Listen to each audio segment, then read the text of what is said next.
তোমাকে আবার লাগবে। আসসালামু আলাইকুম বন্ধুরা, এটা হলো আমার নতুন একটি ব্লগ, কিন্তু ভিডিওটা পুরনো। মানে আমি আমার অনেকগুলো ভিডিও করে রেখেছি, কিন্তু সেগুলো আপলোড করার সুযোগ সময় কোনোটাই পাইনি।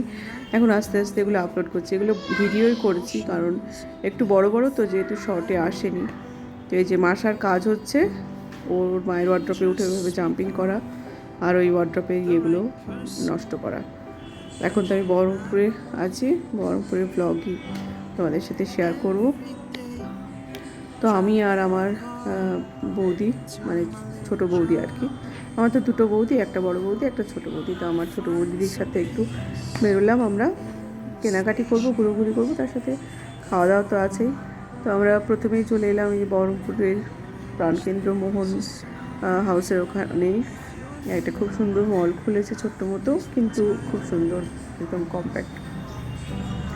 সেখানে গেলাম, তারপরে সেখানে একটা শ্রীনিকেতনের আউটলেট আছে, সেখানে কয়েকটা জিনিস কেনার ছিল, কিনলাম।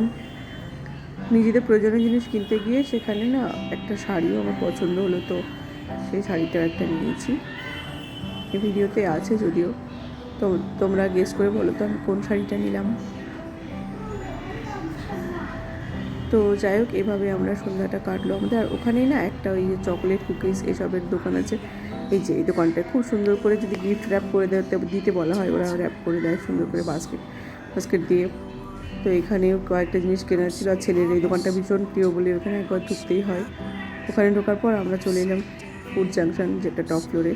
খাওয়া দাওয়ার একটা খুব সুন্দর মানে বন্দোবস্ত রয়েছে। এখানের সিস্টেমটা হচ্ছে কি, ওই ওদের মানে কী বলতো, প্রিপেড একটা রিচার্জ করতে হয়, একটা কার্ড দেয়, সেটা রিচার্জ করে তারপরে আমি যত টাকা রিচার্জ করি সেই অনুযায়ী খাবার দাবার দেয়।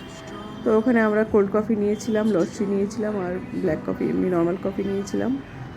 আর তো ধোসা দেখলে, আর ছেলে তো ম্যাগি খেতে ভালোবাসে, ফ্রেঞ্চ ফ্রাই আর ম্যাগি খেয়েছিল, ব্যাস।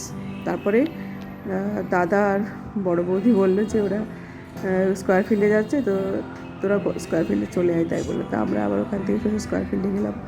স্কোয়ার ফিল্ডে গিয়ে বাচ্চাগুলোকে একটু হাঁটাহাঁটি করালাম, সারাদিন তো ঘরে। আর এই যে দুই বোনে দেখা হয়েছে অনেকক্ষণ পর, তারপরে ওরা আলিঙ্গন করছে। ওদের কাজই হলো এরকম আর কি, অনেকক্ষণ পর দেখা হলে গলা জড়াজড়ি করা, তার 5 মিনিট পরেই মারামারি শুরু করা।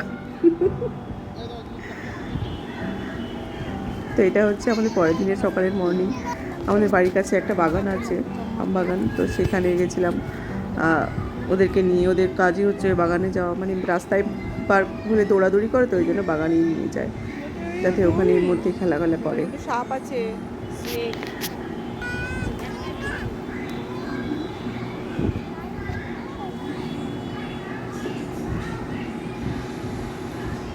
এখানে ঘোরাঘুরি করার পরে যাই হোক, ওদেরকে নিয়ে আমরা তখন বাড়ির পথে রওনা হলাম। কিছুতেই যাবে না, মানে এই বাগানটা ওদের এত প্রিয়। হাওয়াও হচ্ছিল একদম ন্যাচারাল যে বাতাস। আর ছেলে আবার কুড়োচ্ছিল, কাঁচের টুকরো পুরো এইসব পড়ে আছে, সেগুলো করছে। এই হচ্ছে আমার বাড়ি, হোম সুইট হোম। যদিও এটা আর সুইট নেই, রং ফং নষ্ট হয়ে গেছে, মানে লম্বাটে টাইপের তো জায়গাটা, ওই জন্য বাড়িটাও লম্বাটে। আর এই যে আমার বিখ্যাত, আমার হাতের লাগানো বেদানা গাছ, আমি মানে বীজ থেকেই গাছটা বানিয়েছিলাম। অনেকগুলো গাছ হয়েছিল, সেই গাছের মধ্যে এটা একটা। আমার কলকাতা বাড়িতে একটা নিয়ে গিয়ে লাগিয়েছিলাম, সেটা খুব সুন্দর বেড়েছিল, কিন্তু কী যে আমার মাথায় ভূত চাপলো, গাছটা আমি কেটে দিলাম।